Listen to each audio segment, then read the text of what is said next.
Welcome, everyone, to today's book. It's called I Want Your Moo, and it is a story about self esteem. So, as you're reading the book and listening to the book, be thinking about what self esteem means and how the characters are dealing with it. So, this book is written by Marcella Baker Weiner and Jill Neimark, illustrated by Joanne and Dinolfi. Let's get started. I Want Your Moo, a story for children about self esteem. Toodles the turkey did not like herself. Her legs were like sticks. Her head had no hair. Her feathers were brown. But most of all, Toodles hated her sound. Gobble, gobble, gobble, gobble. What horrible noises! Brown feathers, so ugly. Stick legs, no hair. Yuck! I can't stand the sound of my voice.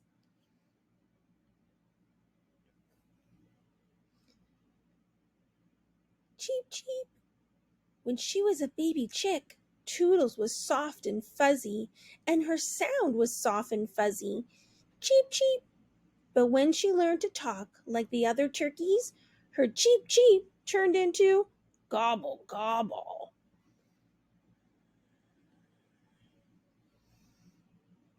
One day, Toodles could stand. One day, Toodles could stand her gobble gobble no longer. She wanted a new sound. I want your moo, Toodles begged Kathy the cow. It's long and it's strong, and I want it. Kathy moved her head slowly. She chomped some grass. She said, You can't have my moo. It's part of me. Moo.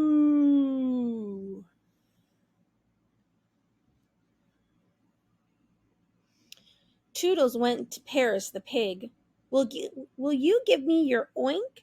It's so smart and so tough. Paris rolled in the mud and wiggled his snout. No, you can't have my oink. You're not a pig. Oink! Toodles went to Harry the horse. Your neigh is so gentle. Can I please have your neigh just for the day?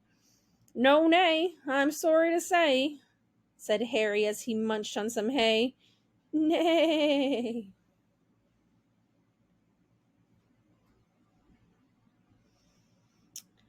She asked the duck for his quack, the goose for his clack, the crow for her caw-caw, and the cat for her meow. And they all said, No way. I'm sorry, Toodles. No. What? No. Nope, can't have it.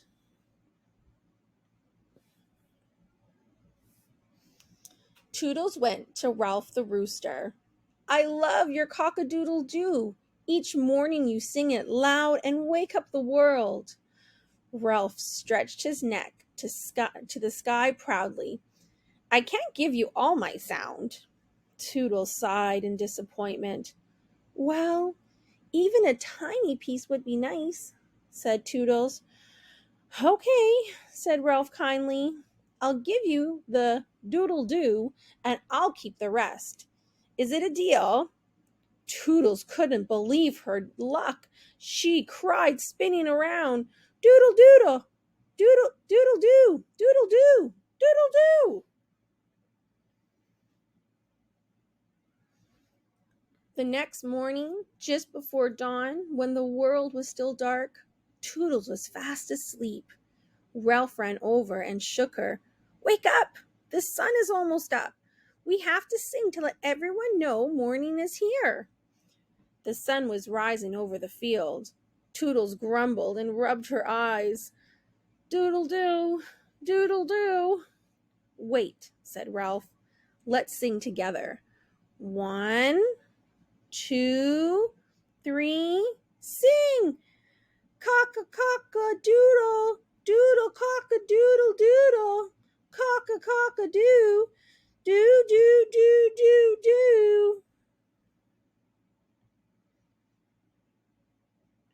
Ralph looked at Toodles, and Toodles looked at Ralph. It wasn't working. The whole barnyard was still asleep. Toodles made one last doodle-doo and ran away.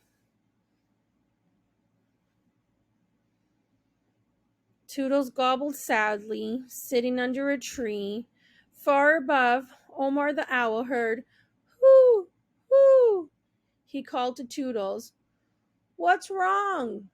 "I hate my gobble gobble," cried Toodles. Omar blinked his big eyes and said, "Once I wanted a new sound too. When I sang, 'Hoo, hoo,' everyone thought I was asking a question. They thought I was dumb, when really I am very wise. If I can have an oink oink, or a bow wow, or a moo moo, or a clack clack, I'd be so glad I'd never look back." Toodles moped. "Nobody's sound is as ugly as mine." Omar flew down to Toodles and said, "Your sound is yours. It is you. You have just the right sound, like I have my whoo."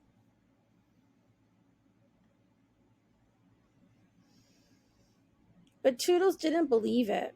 She wandered away to the edge of the barnyard. The chicks were playing cheep cheep. They laughed, running and falling and flapping their wings. Toodles felt sad. Then Toodles heard a loud, piercing sound. Shriek! Shriek!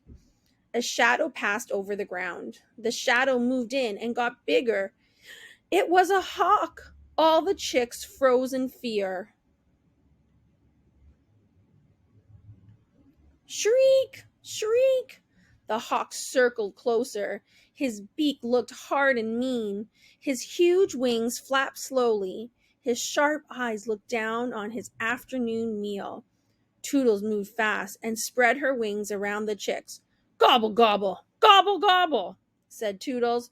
"Gobble, gobble, gobble," yelled Toodles. The hawk hesitated. Toodles flapped her wings and yelled again. "Gobble, gobble, gobble, gobble." The hawk flew away. Everyone cheered for Toodles. "Yay! Hooray for Toodles!" The baby chicks ran in circles.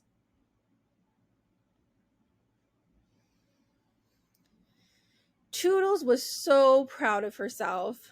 "My legs are thin, so I can move fast. My feathers are like a warm, safe blanket.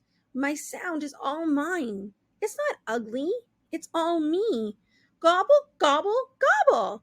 I guess I'm the way I was always meant to be."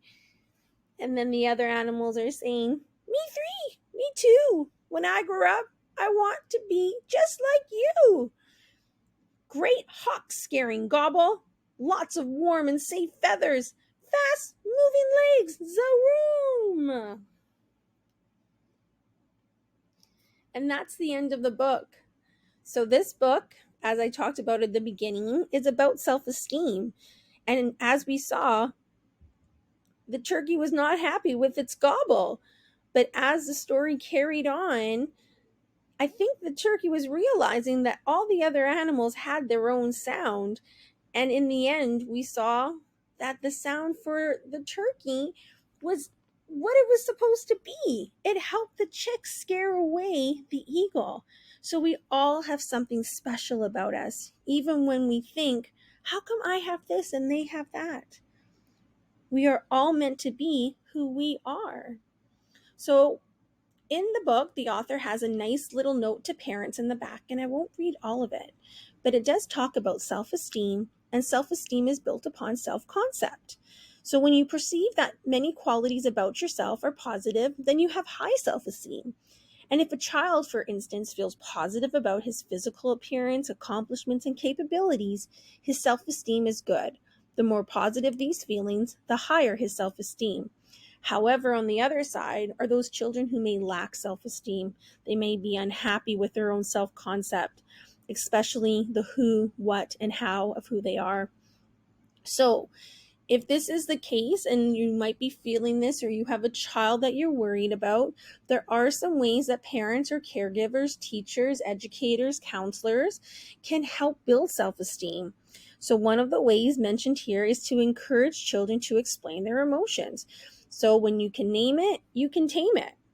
All right? So that's always good to ask children, what are you feeling? Where are you feeling it? How can we work on that? The next point is emphasize empathize with your child's unique self.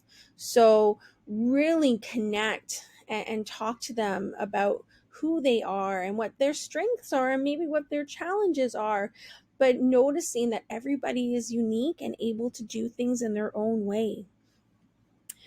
Help buffer temporary loss of self-esteem.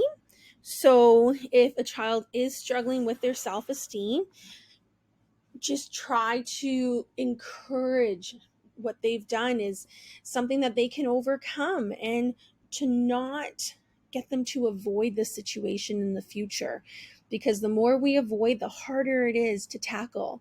So getting the child to realize, yes, that might have been a difficult situation, however, let's explore different ways we could tackle that, or maybe in the future it'll be a little bit easier. The next one is to create a sense of belonging. So to belong to a cultural group, or different sports team, or anything that your child could feel like they belong, that can always help as well. Celebrate individuality.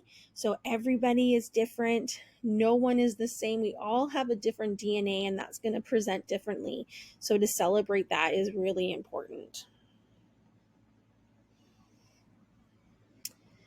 And that is the end of this book. So, a little note about the author and the illustrator. So, two authors and an illustrator.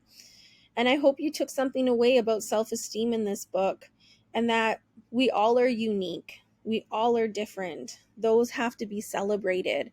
And the more we celebrate that, the differences that we have with others won't seem like such a big deal.